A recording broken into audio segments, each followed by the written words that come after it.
Hi, this is DOSBox Mom, and let's get back to Buck Rogers' Countdown to Doomsday. We're back at the main menu. I've finished creating the party. In fact, I re-rolled everyone except Hosita because I'd initially allocated skills by what their strongest stats were, and I wasn't getting a very balanced party. So I got out pencil and paper and the list of recommended skills from the clue books for both Countdown to Doomsday and the sequel Matrix Cubed, and listed each character's skills as I rolled them up to make sure I'd have everything covered that would be needed for both games. You know, obviously, no one character is going to develop every skill, but the idea is that between the 6 characters in your party, somebody should know each skill that's needed. So we're ready to add characters to team.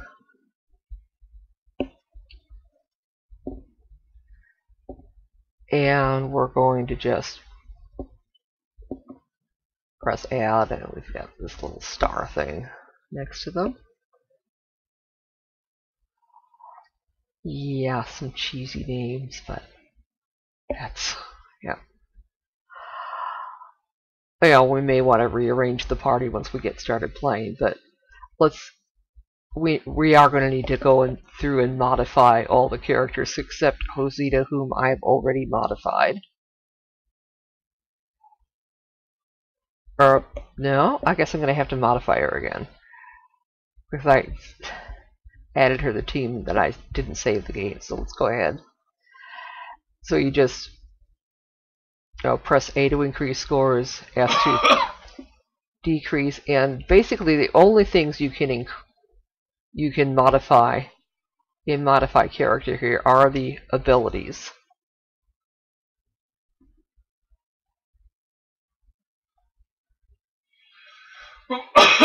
You know, like you increase the constitution of that. Affects the hit points, increase the dexterity that fix the armor class, etc. And basically just bumping everybody up to their racial maximums. So then we keep. And we're going to do the same thing with each of the other characters.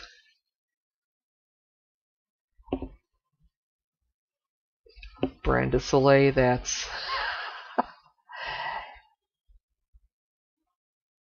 our male Mercurian rocket jock.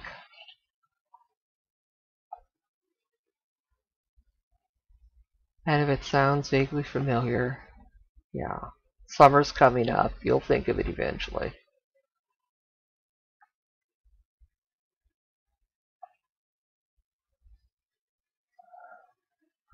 Which seemed appropriate for somebody from someplace so close to the sun.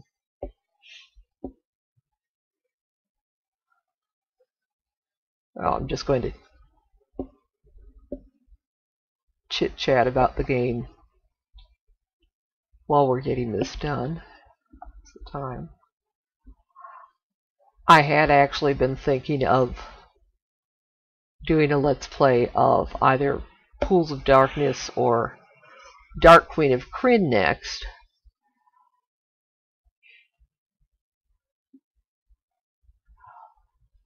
Tried doing some test recordings with Pools of Darkness, and there was just so much more music in that game compared to older gold box games that BB Flashback was having synchronization issues, and I think maybe I've got those issues straightened out. Basically uninstalled and reinstalled BB Flashback.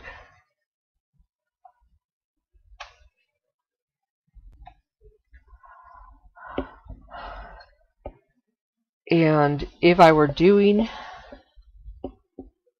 Pools of Darkness, I'd want to force extra sound synchronization.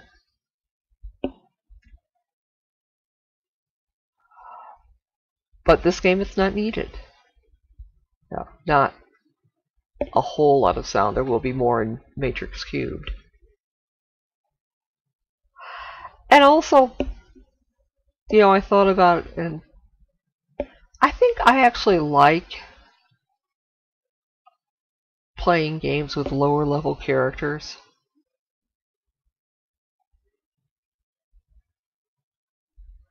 The tactical options are a bit simplified.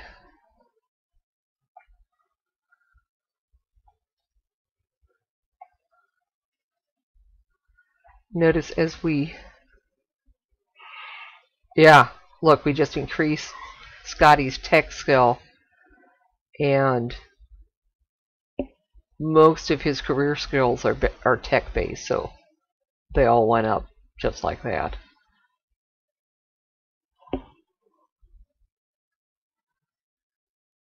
Okay.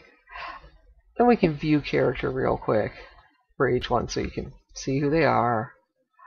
Okay, Brandis Soleil, that's our male Mercurian rocket jock.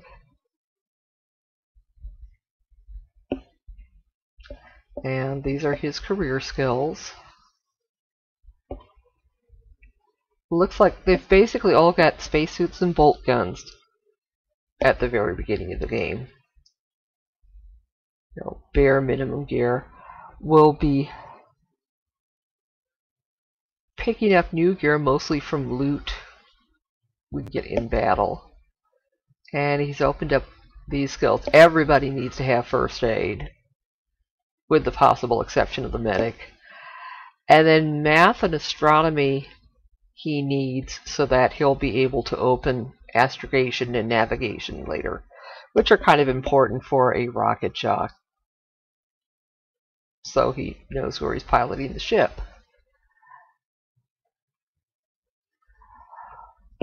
Jorah. Yes, if you've been watching HBO lately, you might recognize that name.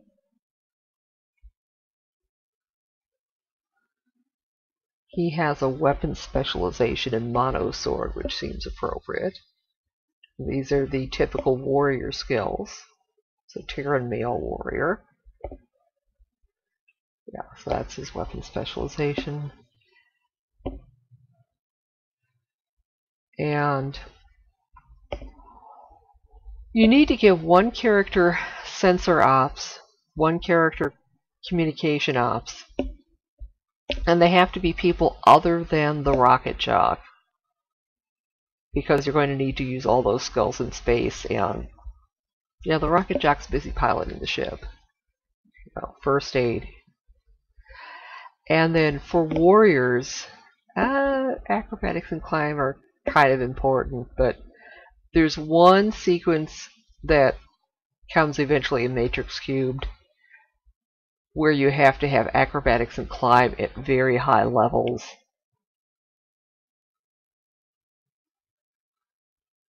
To get out of one area into another one, and then you have to fight a critter barehanded. So you want to have somebody who can climb, can do acrobatics, and can fight. So the warrior is a logical person for that. There is also one area in this game, I think on Venus, where acrobatics and climb will be useful. And of course, here's Rosita, our female Tinker medic. We've opened up most of her career skills. Treat critical wounds, she's going to need slightly higher level, and treat serious wounds before we can open that. And then treat disease, I think she's going to need slightly higher skills and something else before that can be used too. But critical wounds, that's the main one I want to still open. I gave her a little bit of skill in first aid, didn't really need to. And like, since she's the first one I did, I just went by, in choosing general skills, what she had the stats to be good at naturally, which is basically dexterity-based things. So she's kind of overlapping a bit with some of the a few of the rogue skills.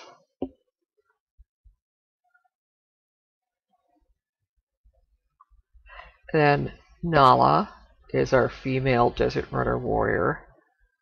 And yes, think Disney movies. Desert runners are sort of human stock crossbred with just a pinch of lion. That seemed to fit. Yeah, kind of Island of Dr. Moreau type, but whatever. And, okay, same career skills as our male Terrine warrior. Her weapon specialization is a needle gun, something we don't have right away, but it's probably the single most useful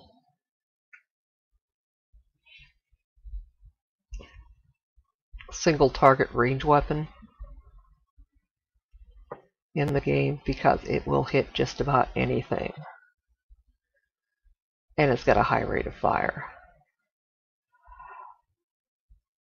And then she had fairly good, I think, wisdom stats. So she worked on planetary survival, which will be used. And we have Podcane of Mars. Think back to your Heinlein juveniles and you'll remember her. She's our female Martian rogue. And so these are her career skills. Yeah, rogues get a bonus to their skill development even before you start factoring in the bonus from their abilities. So, got fairly decent levels in some of these already, even before we start playing the game. So, yeah, first aid maneuvering 0G, and then she had fairly high charisma, so she opened up some of these skills. And then finally here is Scotty, our male Venusian engineer. I in the past have used a more Venusian sounding name for our engineer, but I went with something more, yeah, engineering. Yes, I've been a trekker ever since I was a little girl. And, you know, with a name like that, you just feel your spaceship's going to be in good hands. He does not have repair life support opened yet. He needs to further develop, I think, mechanical and electrical before he can get that open. So hopefully he'll get at least one level up, allowing him to open that skill before he actually needs to have that available.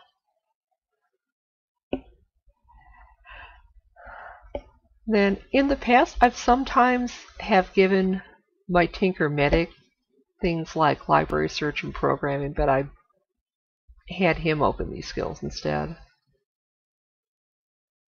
And he's also our communications guy.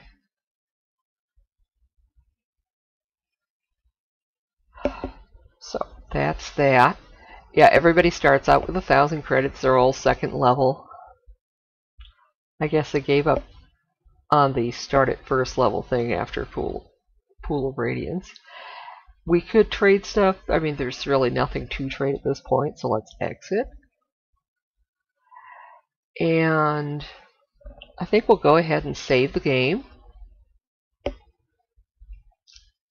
and begin adventuring. Okay, no, I think this copy of the game maybe is cracked, so it doesn't require the copy protection prompts. I don't know for sure, but I guess it's nice.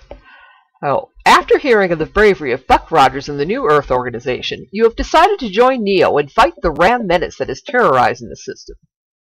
And there's Buck and glorious VGA. As new recruits, Neo has brought you to the Chicagorg spaceport for orientation. Shortly after you arrive, you are summoned to the lecture hall. You settle into the uncomfortable chairs. Yeah, isn't that... The chairs are still uncomfortable, even in the 20th century. Plus it keeps you awake, itching to get this done and be off into space. The nervous chatter dies down as the room lights fade. Yes, there are training movies in the 25th century, except now they're training holograms.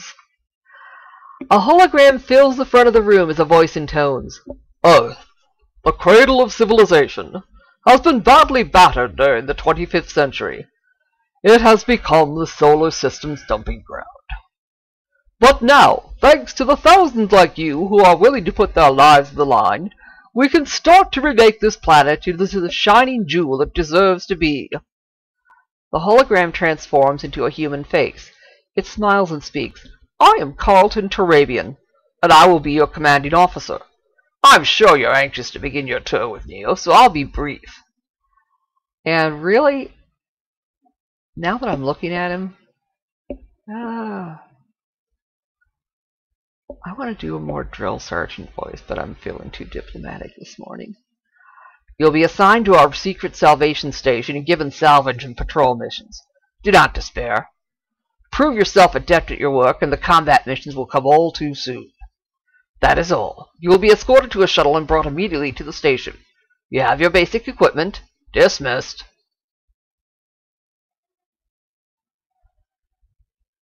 You are marched out. So, yeah, we're out on the landing pad. Suddenly, ships scream in low from the north. Pandemonium reigns as the fighters drop their deadly cargo. Ships and control towers collapse in balls of crimson flame. People panic and scatter. Yes, you remember this full screen image from the demo. Your officers are down, and the other recruits are fleeing to the four winds. You have been thrust headfirst into a raging battle. Well, the battle doesn't start immediately, but let's get out our map. I gather some people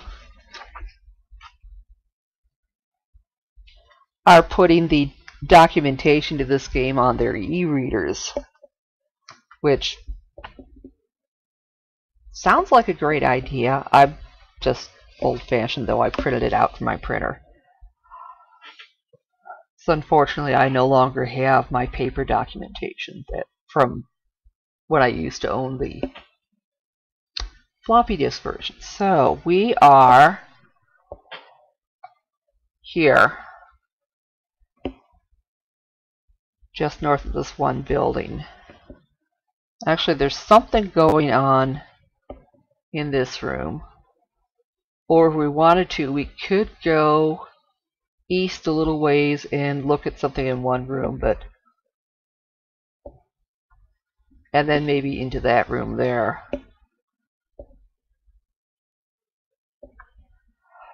So let's get out of area mode. I think we're going to turn east. Move. There we go. An officer has collapsed here, mortally wounded by shrapnel. He coughs weakly and motions you close to him. He whispers, "Missile controls! Main room! Enemy must have cut automatics! Activate the defense!" He convulses once and lies still. So yes, we are going to have to get into the main building real quick. Transports have followed in behind the attacking fighters. Terrines are jumping out and engaging the disorganized Neo troops. Some are landing on the main building. Yes, that's a hint. You're supposed to get into the bloody main building. So in here, maintenance workers try to use this garage for cover. A patrol of Terrines obviously spotted them. The walls are stained crimson. And then in here, this building housed firefighting equipment. The Terrines have gutted the structure and destroyed the robots.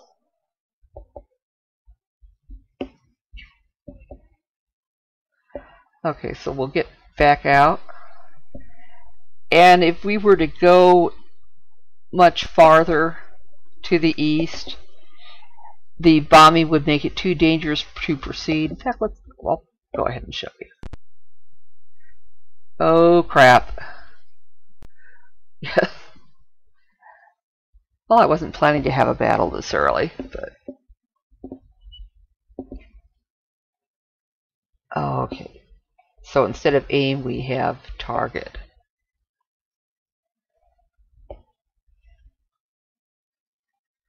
And yes, target takes us directly to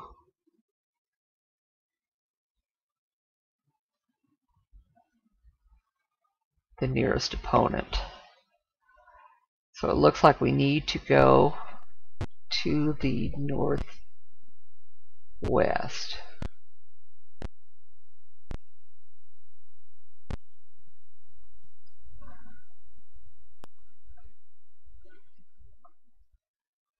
There we go, and we'll use our bolt gun.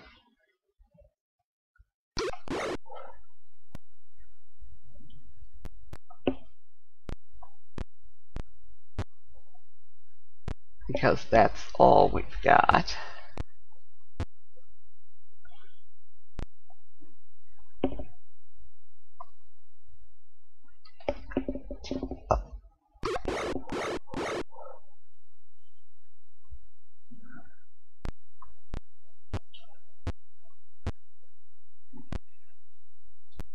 Let's see if he's got line of sight to that guy.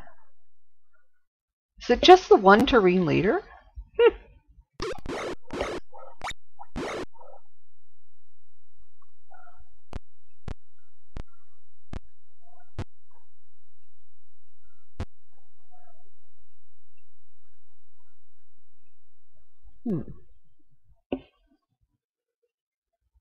Maybe don't want to get in melee range.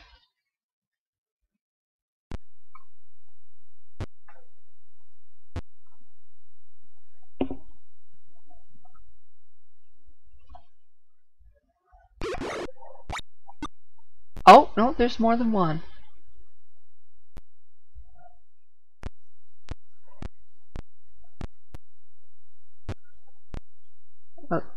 We might as well finish off this one fellow first.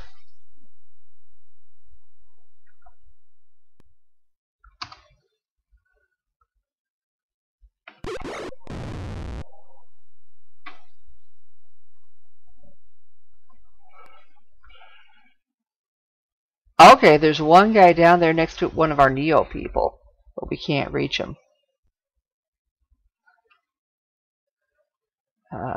Guard.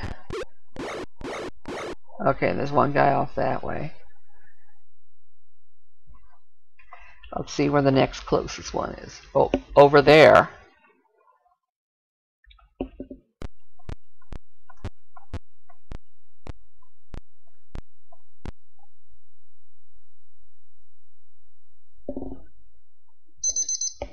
Okay, we'll finish this battle real quick, and then I think we'll be ready to take a break.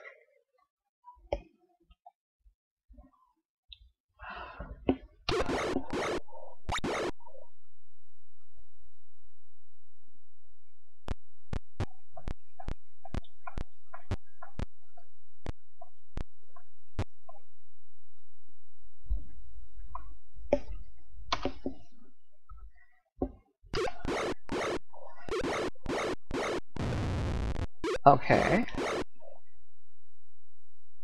So I think we need to go west now. This is one of the Neo warriors that whichever of our warriors it is could control.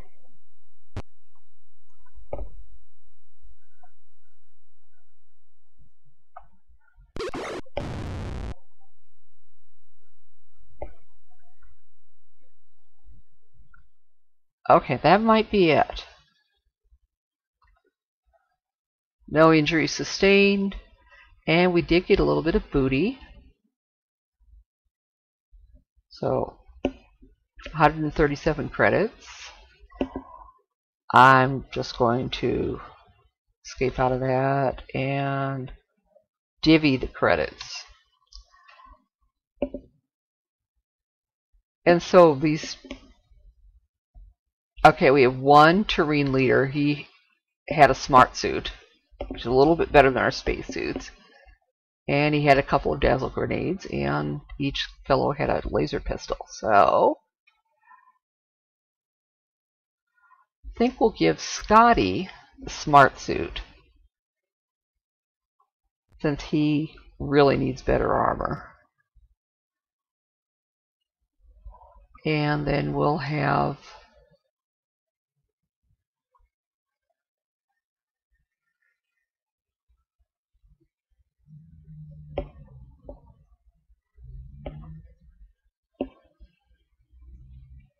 Jorah take the dazzle grenades and one laser pistol. We'll have Nala take another laser pistol and maybe the last one for Bran. And we will not bother keeping those spacesuits. Then we'll just have Scotty equip that smart suit.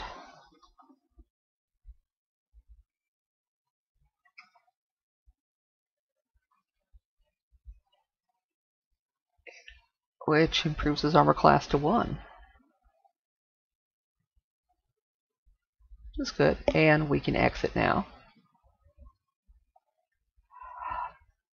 So basically, if we go any further east, the bombing's going to get too fierce. So we really need to head into the main building, which we will do in the next episode. So we will see you then.